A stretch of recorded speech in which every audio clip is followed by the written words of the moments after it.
So from 7/11 begins this increased connection to other parts of the Islamic world.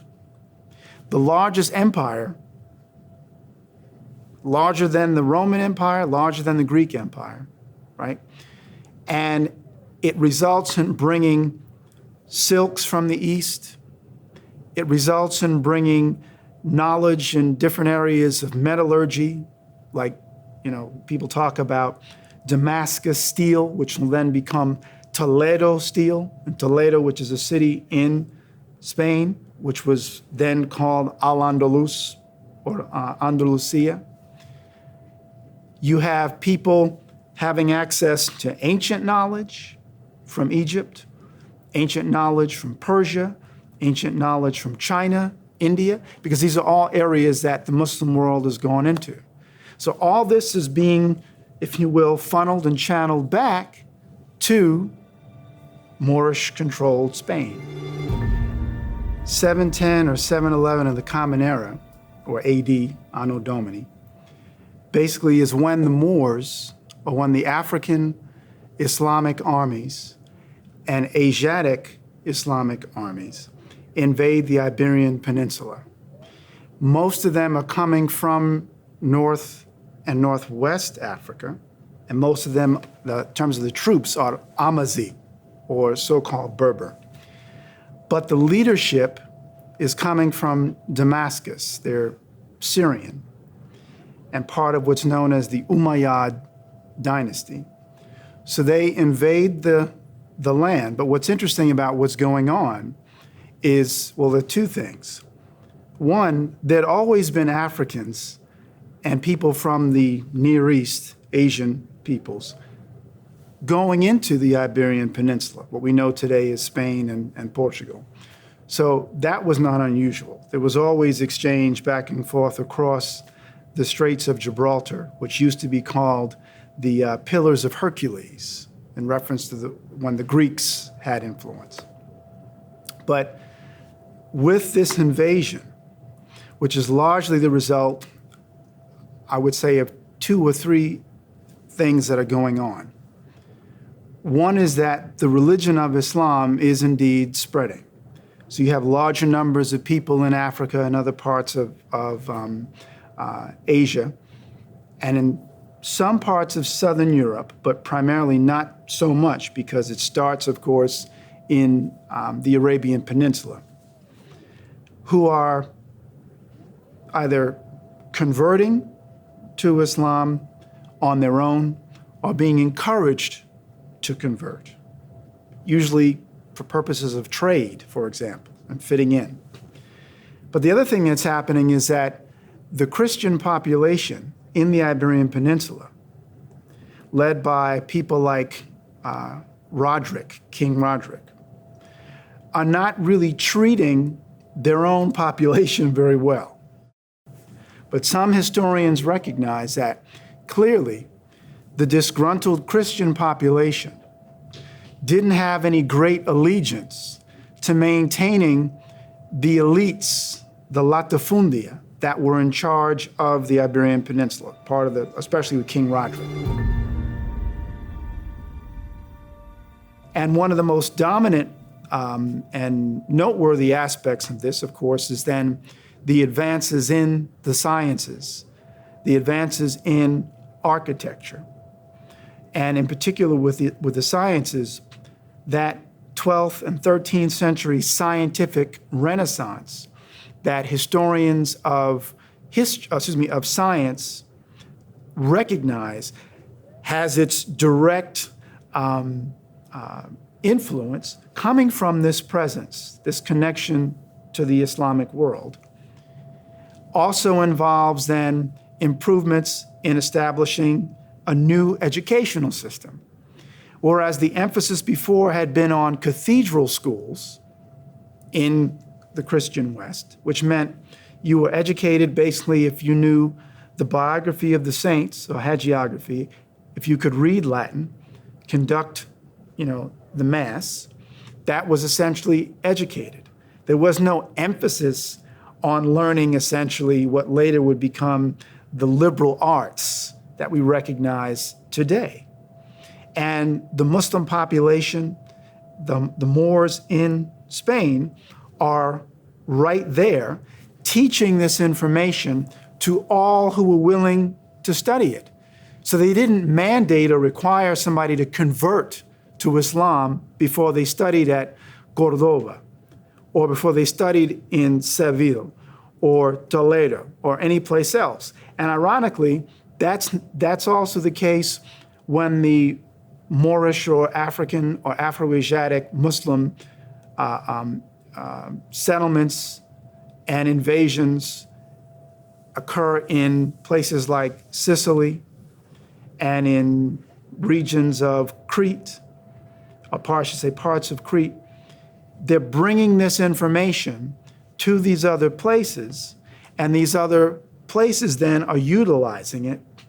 And you have a whole school of translation that even pops up in Toledo once Catholic powers reacquire control there, and Alfonso X, or El Sabio, the Wise, recognizes the need to start translating into the developing Spanish vernacular the different books that the Muslim world is introducing in areas of medical science and mathematics and astronomy and geology. I mean, you know, when we think about the modern sciences, I think we sometimes forget that their roots go back that far and further, right? So this completely transforms the nature of the society. So, in reference to Masonry, let me just start by saying it is no accident that the surname Mason, when you look it up in books of heraldry, the surname Mason has as its symbol 3 Moors' heads connected on one neck. And each one is looking in different directions. And that's literally the description. 3 Moors' heads conjoined on one neck. That in and of itself is very curious, that the surname Mason would have 3 Moors' heads conjoined on one neck as a symbol. And of course, there's significance even in the idea of 3, you know, when people talk about the triune or the Trinity. So let's just start with that. The second thing is, Masonry says that its origins are either in Egypt or in India. Those are the 2 primary places of origin. This idea that it then will go from there into other parts of the world, so that when we think about Masonry in the sense of, you know, British or French Masonry, or Masonry in Germany and other parts of the European world, it's asserting that they have preserved this ancient knowledge from those 2 primary civilizations, Egypt and India. That being said, when you look at the origins, when you listen to someone who's coming out of, for example, a Freemasonic tradition like the Shriners, the ancient order of the Mystic Shrine, or the ancient Egyptian order of the Mystic Shrine, or the ancient Arabic order of the Mystic Shrine, when you reach that level that they'll say is, you know, beyond the 33rd degree, and now you're at a point where you can kind of play. Part of what they said is it's kind of like they just playing. And when the Shriners order was established in New York in the 1870s, that was part of it. That was something else that was supposed to be quote unquote fun. But what is interesting is that they would opt to wear a fez or a tarbush, which is associated with wisdom. So the tarbush, or the fez, is associated with having a certain amount of wisdom, esoteric spiritual, etc.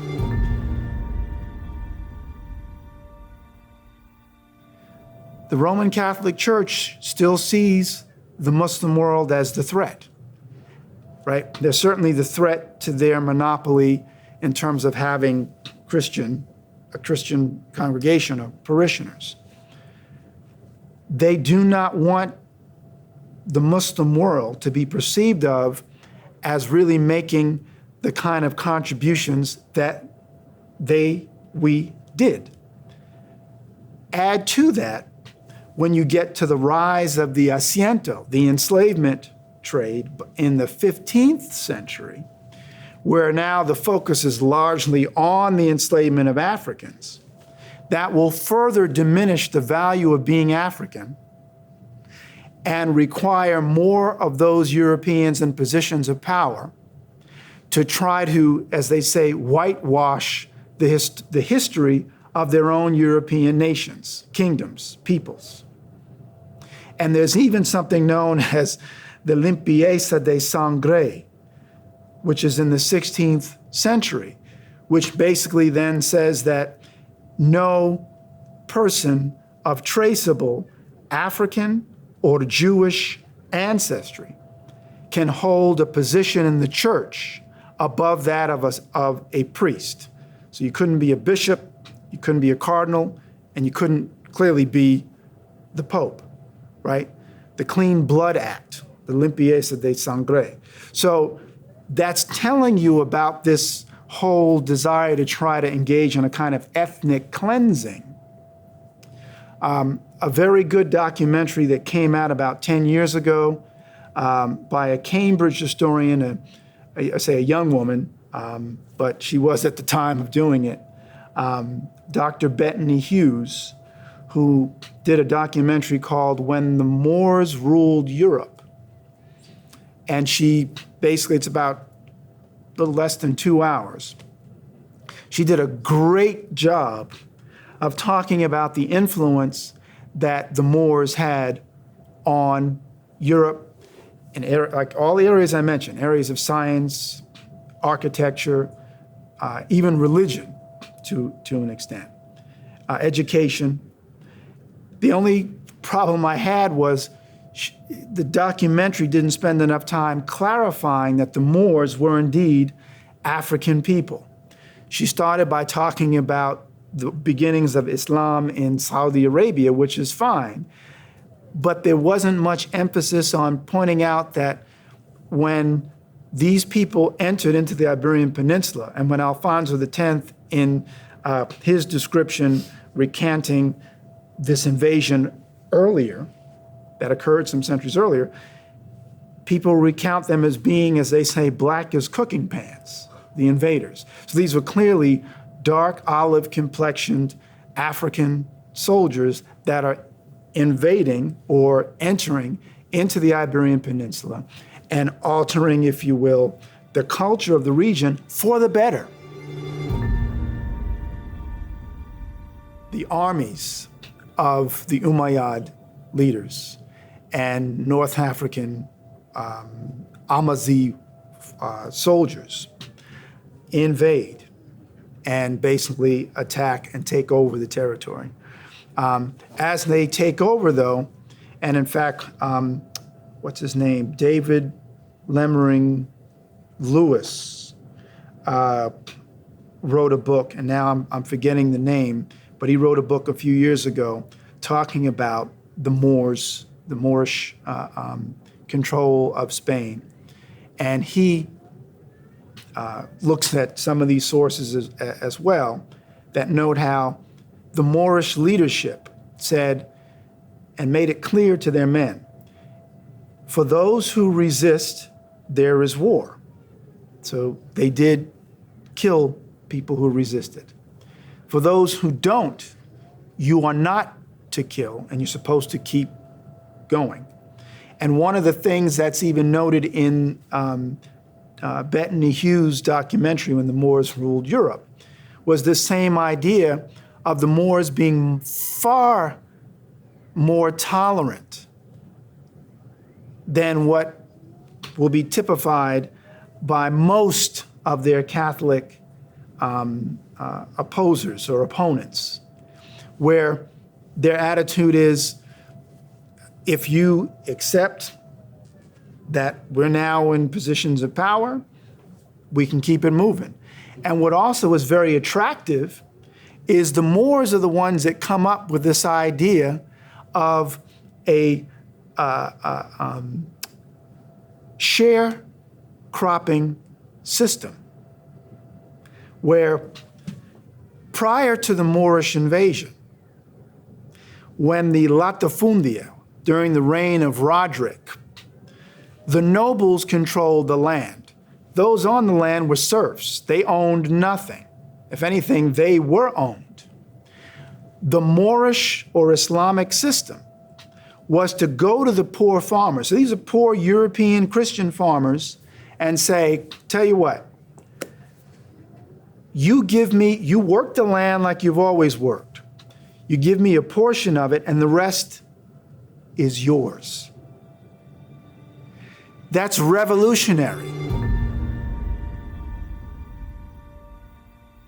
There are examples of European monarchs and European individuals who don't like what's occurring because they have a conscience, and they proceed to do certain things to try to assist. They even see the value of the Moors by inviting them to come in and say, you can come to our kingdom. There was a French king known as Good King Henry, who was actually a Huguenot, who was known also for supporting the idea of allowing the Moors to settle in his kingdom. And actually, he ends up being assassinated by a Catholic fanatic, in part because he was not a Catholic, meaning Good King Henry had become part of the Protestant order, but also because he was seen as kind of working with the enemy, these Moors, these non-Christians. And then others will go back into Africa, will join with others in North Africa and become pirates, and will start attacking Spanish ships out of contempt. The expulsion of the Moors is going on basically almost from the 8th century, almost from the time of the Reconquista, of the 711 invasion. It's not very successful on the part of the Roman Catholic armies initially, but within about 200 years, there's greater success by the Christian armies, the Catholic armies, in subduing or tempering, limiting the power and presence of the Muslims in the country. The failure of many historians to really address, as I've coined some years ago, the Moorish legacy, to bring out the truth about the Moorish legacy, is what has led to the level of ignorance that still exists today. And again, one of the reasons why something like the Moorish Science Temple being established in the 1920s was so powerful, because that was a doorway for people to begin to revisit this, where before they wouldn't even think to do that. Folks didn't know that they were Moors, or who were the Moors? They just knew they were Negroes or black, right, or colored folks. And one of the things that I found, and then I'll take a pause for a moment, the research. If one was researching, for example, in the 1920s or even in the 1950s, Negroes. I want to learn about Negroes. So you start going to history texts about the Negroes. What you're going to find are historical treatments primarily referencing African people who are subjugated and oppressed, because the term Negro is employed for that purpose. So people are going through different indices, the index of different books, or researching, and they're coming across references to Moors, Carthaginians, Egyptians, right? And don't realize they're going right past the stuff. But where are the Negroes? And I remember reading one of these texts on Islamic Spain. And if you went to, now the whole book was on Islamic Spain, which is controlled by African and Afro-Asiatic Muslims. But when you open the book and go to the index, you see references to Negroes in the index. So if someone didn't know any better, they go to the book, open it up and say, well, I want to find out about I heard somebody talking about black folks or Negroes during the medieval period or in Spain. They go to the book and they're, oh, here are the Negroes. Then you read the reference to Negroes and you see something like, in the text, Negroes were being brought from the South as slaves, or Negroes being traded as slaves. So once again, you're going, oh man, I look for us and there we are, slaves. Not realizing the whole daggone book, the whole discussion of the Moors being there is essentially and primarily you, someone of African, or as I say, Afro-Asiatic, or from a Moorish perspective, Asiatic ancestry. So that's what's so disturbing.